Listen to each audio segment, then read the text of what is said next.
Welcome to episode 8 of the Common Talk podcast. Now, this is a bit of an interesting one, to be fair, because Oliver isn't here. He is unfortunately quite ill.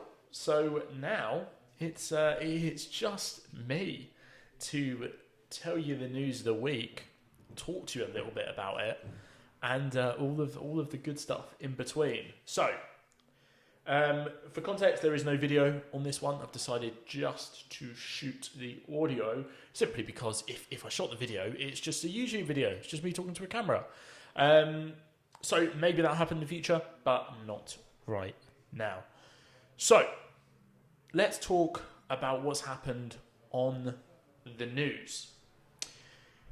In terms of this week, it's been a bit of an interesting one, to be fair. I think let's talk about the biggest, or I would say is one of the biggest newses for the week, which is Donald Trump. He has decided to move forward with the lawsuit, which is interesting. And it's a bit of a funny one, because obviously if you listen to the previous episode, we talked about how Trump made a couple of demands.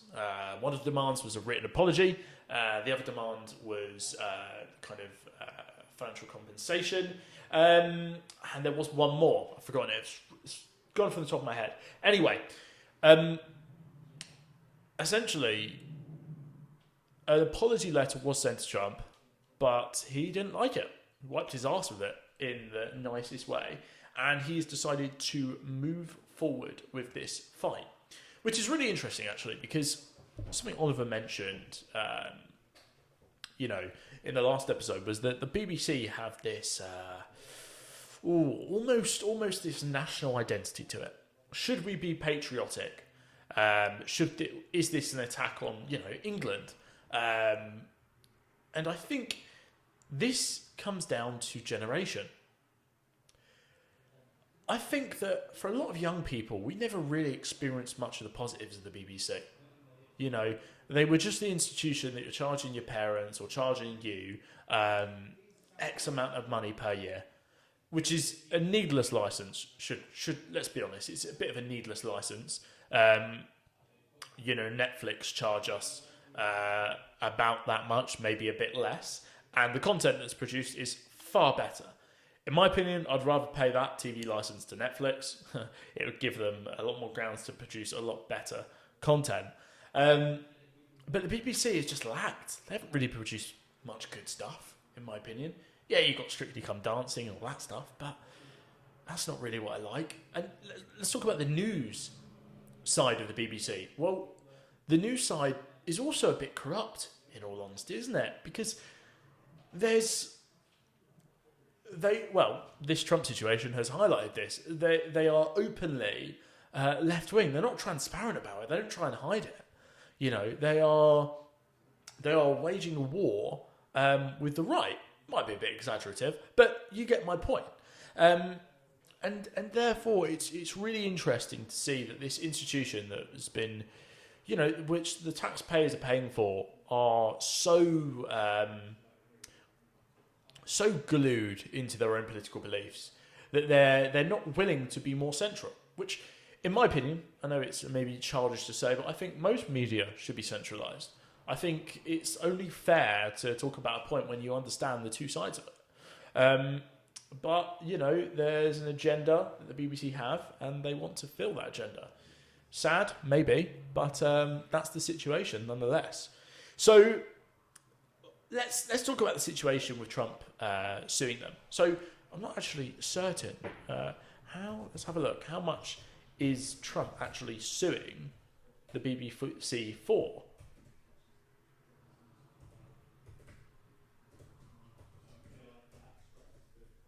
So let's look this up.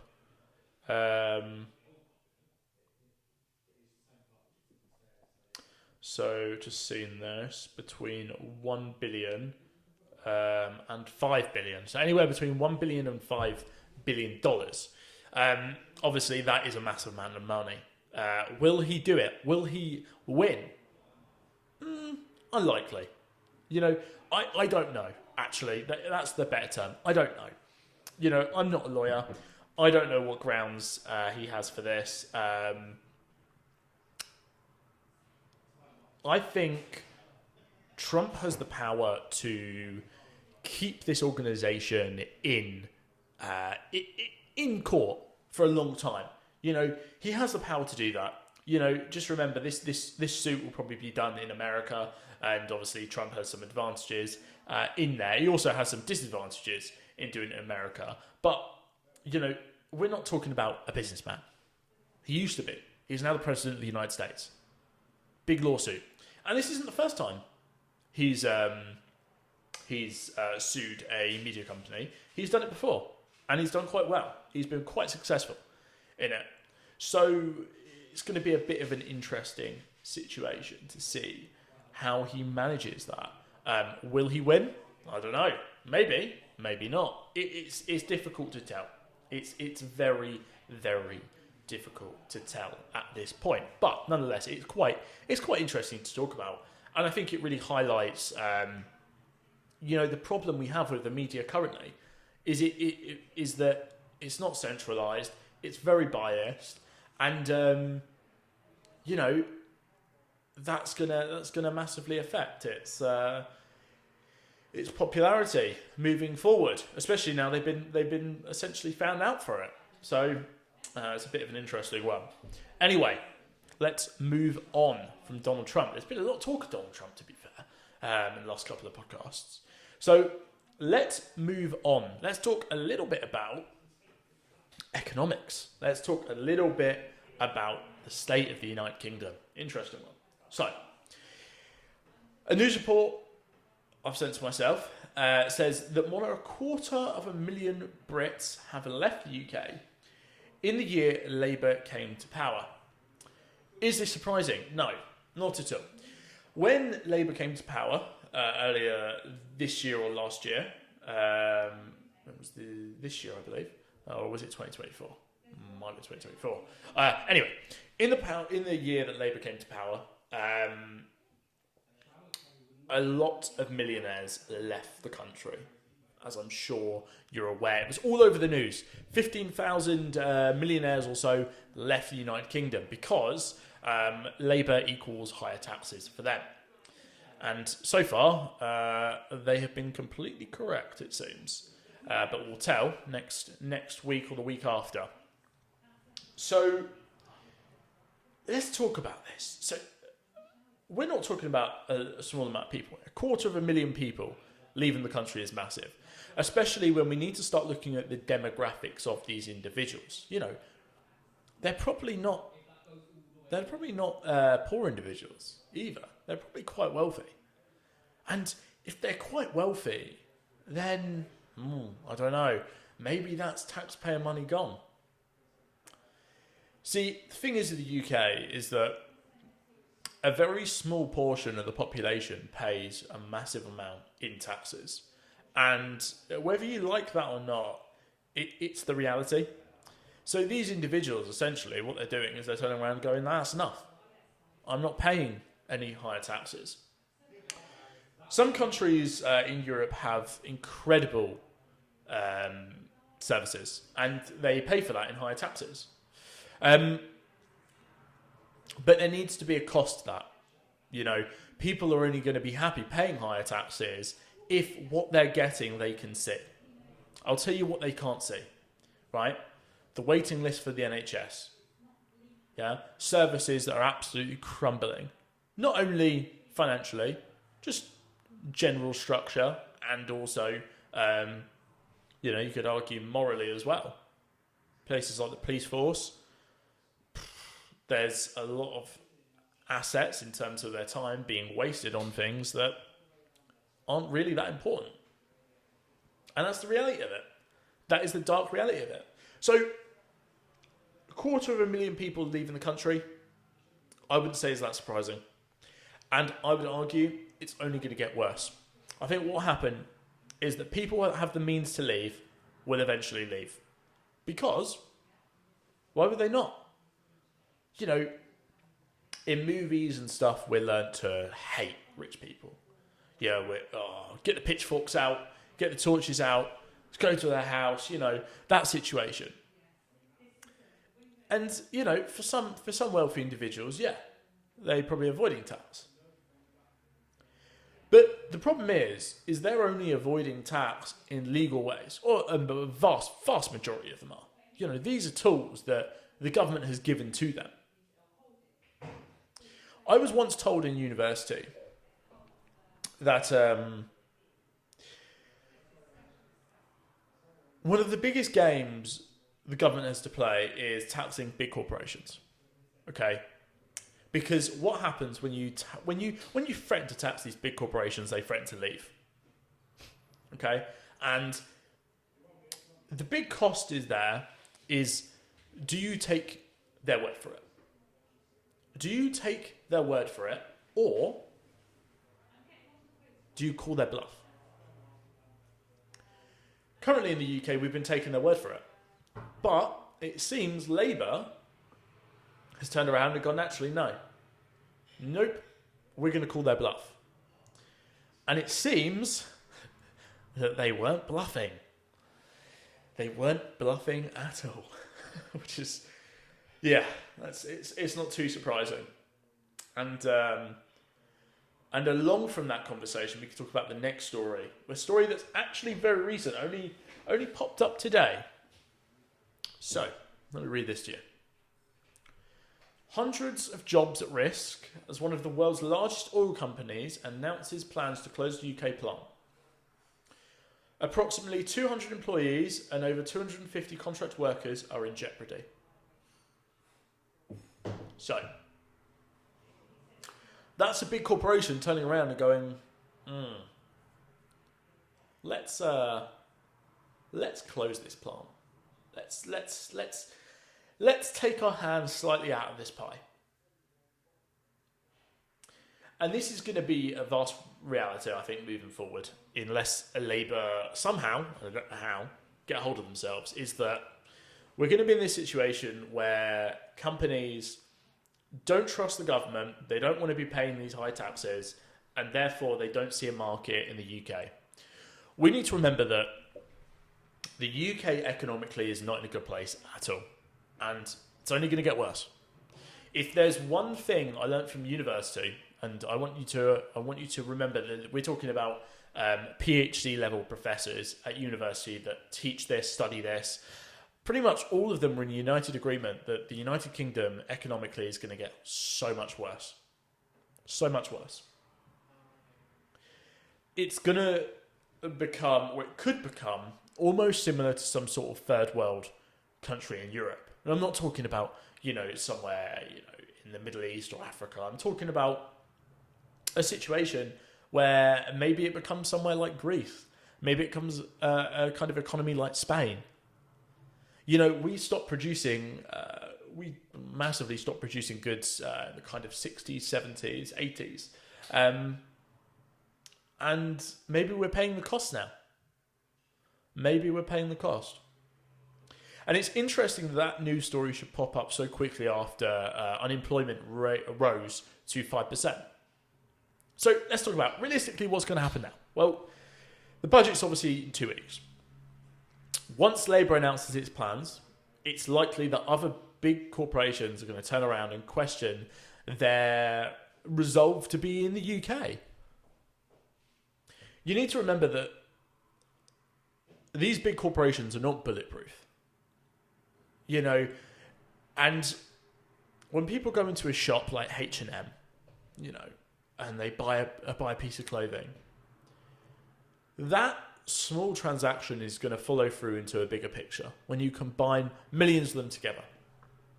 Because what happens then? Well, company releases profits and they're not profitable. They've lost money. And when they lose money, shareholders lose faith in that company. And when shareholders lose faith, they sell. When they sell, the value of the company decreases. When the value of the company decreases, they have to lay off people to make up for that value decrease.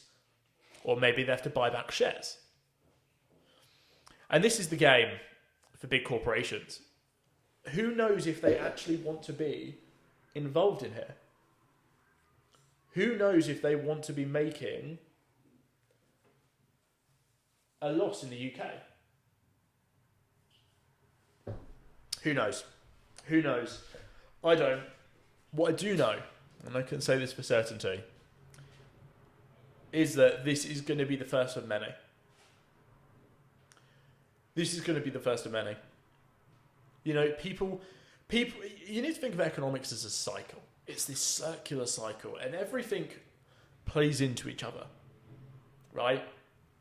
And when people decide to stop spending money, and I say decide, I'm not sure decide's the right term there, because, you know, they're not deciding it, they just can't afford it. When people can't afford to spend money, go out, businesses suffer. When businesses suffer, employees suffer. When employees suffer, the cycle suffers, and it repeats itself over and over and over again. It's a self-fulfilling cycle. So, like I said, this is just part of the economic cycle. And it's a rough cycle. It's not a fun one. It's not a fun one at all. But it is the one we're in now. It is the one we are in now. But I'll talk a little bit about that, a little bit more about that in the next episode. So let's keep pushing on with the next news, which is budget related. Oh, this has been an interesting one. So, obviously, Labour have been absolutely crucified for taxes. They made a promise in their manifesto that they weren't going to raise taxes. That was a promise they made to the people. They made to the people, and they made to their own party. You need to remember that. It's not only a promise to the people, it's a promise to their own party. The people that work there, the people that have given their livelihoods to work there, and they backtracked on it. They have backtracked on it. Why? Well,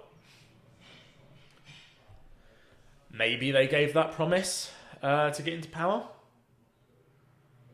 Who knows? It's politics. But doesn't matter why. Just matters they've done it. So last week I talked about how they've buried their manifesto in this on their website because of these tax hikes. Now recently they have backtracked on raising income tax. Great, you may say. But the apple doesn't ever fall too far from the tree. So they might have backtracked from direct income tax, but we're yet to see what else they do. You know, could they freeze income tax thresholds? That's indirect tax. They could do that. Are they going to leave income tax completely alone? I don't know. Maybe. But if they leave income tax completely alone, they're just going to grab it from somewhere else. I think Labour knew that if they were to tax income, that would be the end of them. Similar to how the Conservatives have kind of disappeared off the face of the earth. Their numbers are not the same anymore, and suddenly we have this new emergence of reform. You know, reform have obviously emerged out of thin air, essentially, and you know, we don't know. You know, are reform going to beat the Conservatives next election? Well, there's still a bit of time on that, but it's possible. It's possible, isn't it? It's really possible, and that makes it really interesting. So you then might ask, okay, so if they're not going to do income tax, if Labour are not going to tax income tax, where are they getting the money from? How are they going to fill this black hole? Well, another news article popped up recently, might give a slight answer to that. So, essentially, a news report popped up on my phone that this is going to be the largest tax raid on pensioners of all time. And that's a bit of an interesting one. Because pensioners... Well, think about your grandma. Think about your grandma. Think about your granddad. People that have given years and years of worked really hard, you know, and they've done what they were told to do. They saved up their money, and now the government's going to look to them to fill the black hole. It's just a bit disgusting, quite frankly. You know, as I said to you at the start, it seems that the United Kingdom is paying such high taxes and not much is coming from them. Is that Labour's fault? Well, they're not making it any better, that's for sure. But it's disingenuous to say it's completely their fault. The Conservatives haven't done very well. Mind you, you could very much argue that Conservatives have given... Well, they've been given a very difficult set of tools during COVID. You know, we need to remember that we were in a situation that we've never been in before. A situation that no one knew how to deal with. There's no rule book. There's no guidebook. You know, there's no history of it. So what do? Well, they did what they thought was right. Was it right? I don't know. It's hard to say. It's hard to say. But they did it anyway. It's pretty devastating to see how this country has really gone down the drain in such a short amount of time as well. You know, I'm obviously only 24, just turned 24. Happy birthday to me, I guess. I remember my younger days in life, and the economy was always, you know, it's always on there. I didn't really pay attention to it. Why would I? Why would a 10-year-old pay attention to the economy? But it seemed that everything was just a little bit sweeter. People had more money to spend. There was more laughing. There was more, you know, going out, having a good time. Now, it's depressing. I'll tell you what I put it down to. Do you know what it feels like? It almost feels like if you've watched Harry Potter, you know that the first Harry Potter movie is very warm in tones. You know, they have the Harry Potter logo that appears that's very orange and very nice. And gradually, as the films go on, it gets darker and darker and darker and darker. And then by the last film, it's all dark. You know, it's very cold. It's almost like what's happening here. You know, it's almost like what's happening here with the UK. It's just getting darker and darker and darker and darker. And unfortunately, there isn't really a Dark Lord to kill. I don't know. Maybe the Labour. Labour, don't arrest me, please. I don't know. You know, we talk a lot in this podcast about the right and the left. And I think more importantly, more than any of that, it's just a shame to see where everything's gone. And I really do hope that we can learn from our mistakes and we can create a plan for the future. We can start uniting the North and the South, and we can start specialising in things, because we've become such a service-based economy where we export everything or we import everything. We import everything. And maybe we need to just learn to build our own industries again. You know, I don't know if you guys remember, but we tried to do that with solar and wind power and renewable energy. And we were actually, at one point, we were the forefront in the world for it. But then that came back to kick us in the arse, because a year before COVID, due to less sunlight and less wind and everything like that, we ended up going into an energy crisis. There wasn't enough energy to go around. because there wasn't enough energy made. And then that would give hope to, well, maybe, maybe we need to get the coal farm started again. Maybe we need to be more step away from renewables currently until we're at a point where we can safely and cost efficiently switch to them.